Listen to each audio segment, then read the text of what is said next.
Hey, book community. Well, it's that time of month again. The end of the month, time for our April wrap up.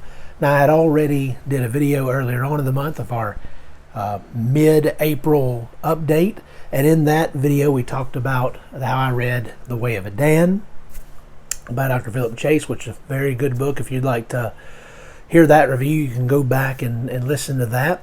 Also, I read Live Ship Traders.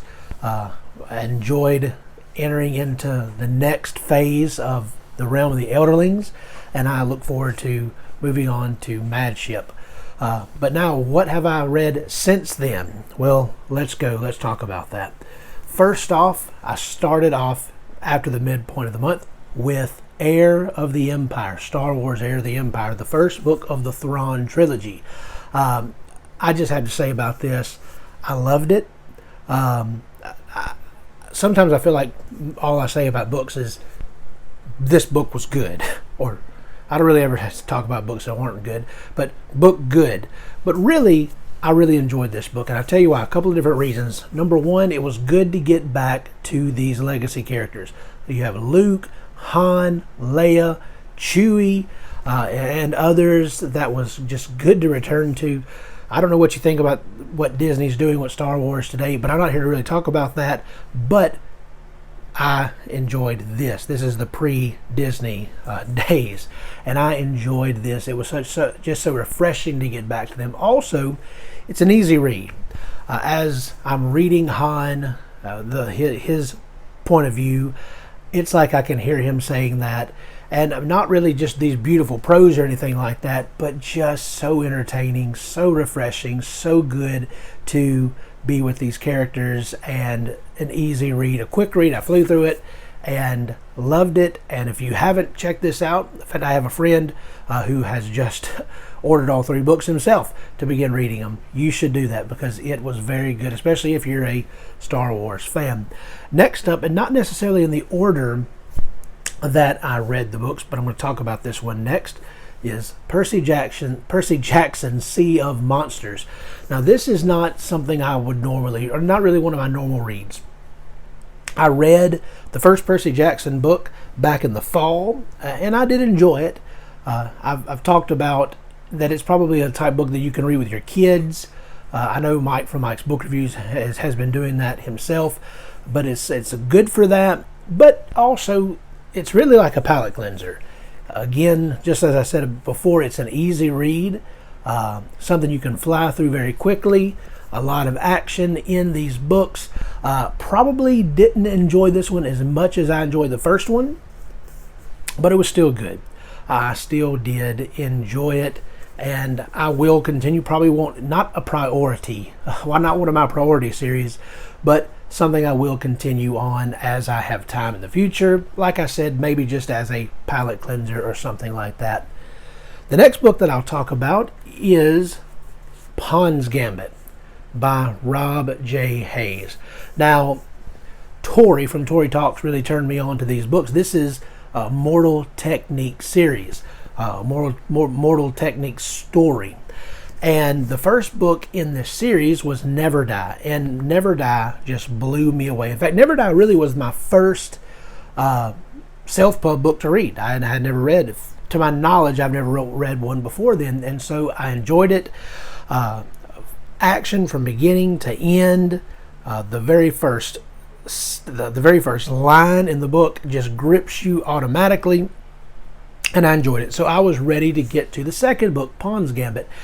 And I can't believe this, but as much as I enjoy Never Die, in fact, I have recommended Never Die to several people, specifically on Twitter, when someone will put up a post, what book would you recommend if I want, and I'll recommend Never Die. Well, I'm probably going to start recommending Phans Gambit, or just the entire Mortal Techniques series, the trilogy, which I haven't read the last one yet. I plan on doing that soon. But I'll say this, Never Die was really great. The ending,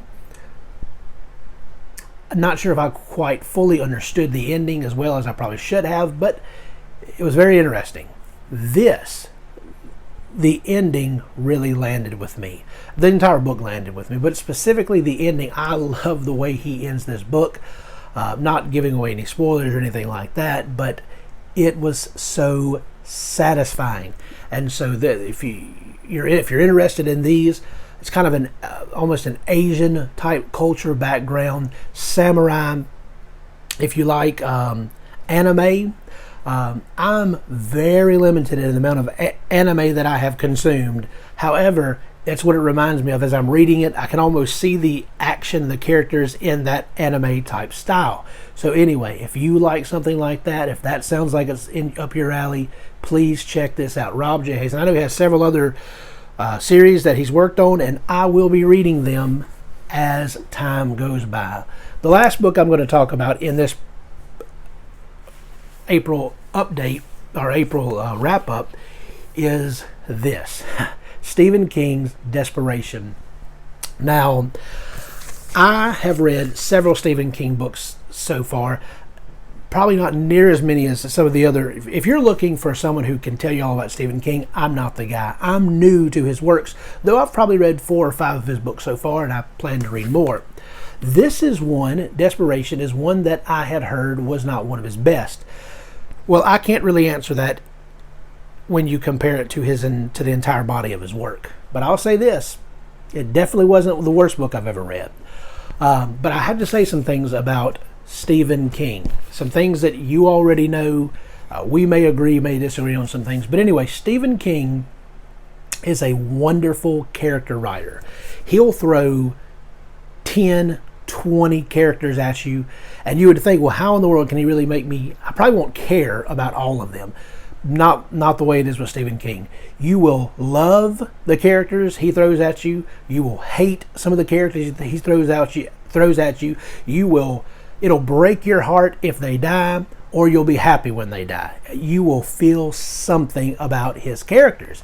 He just does such a wonderful job talking about him, writing his characters. So that's one thing. There's Stephen King, the character writer.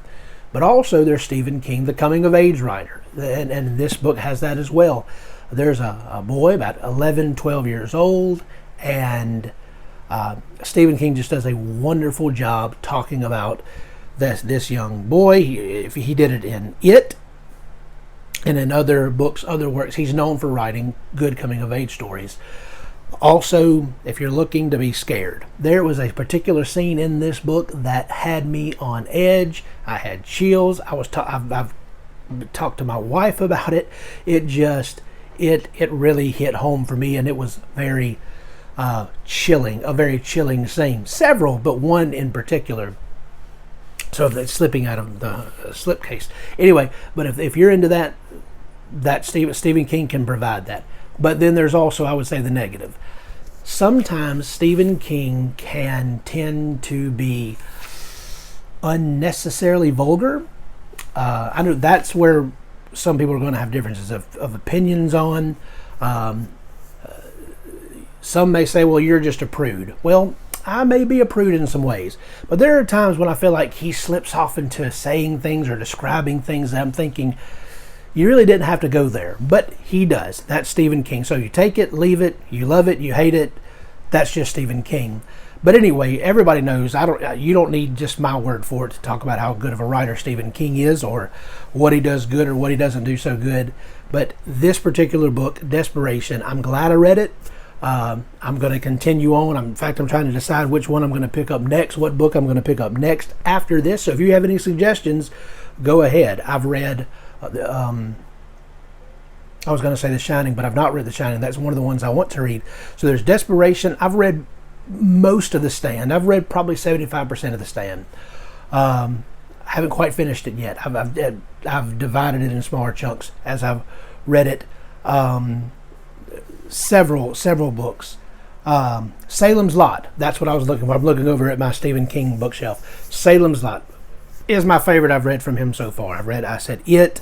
And so anyway, that's several that I've read up to this point. And if you have any suggestions moving forward, go ahead, because I'm trying to decide what I'm going to pick up next. Anyway, that was my month in reading. What did you read? What have you read that really stood out to you? Anything you want to talk about? Thank you for joining me, and until next time, go read books.